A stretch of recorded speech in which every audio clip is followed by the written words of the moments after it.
Dabhoi Tilakwada road ખાતે શ્રી મહાકાળ ભૈરવ અખાડા સંઘ દ્વારા ભાથુજી મહારાજ મંદિરથી લગાતાર ભાથીજી મહારાજના જવારા શોભાયાત્રા રૂપે પૂજા અર્ચના કર્યા બાદ કાઢવામાં આવ્યા.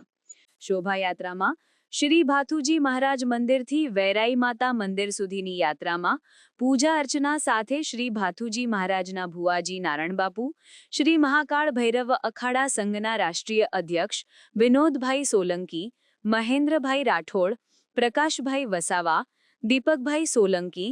બાલવીરભાઈ કુશવાહા, રામકિરોના કુશવાહા, વિમલાબેન પટેલ, રંજનબેન પંચાલ, વિમલબેન પટેલ, ગૌરીબેન સોલંકી, ભાઈલાલભાઈ પંચાલ અને કાર્યકર્તાની ઉપસ્થિતિમાં દભોતી નગરી ડભોઈમાં ધામધૂમથી જવારાનો વરઘોડો કાઢી અને વેરાઈ માતા તળાવમાં વિસર્જન કરવામાં આવ્યા હતા.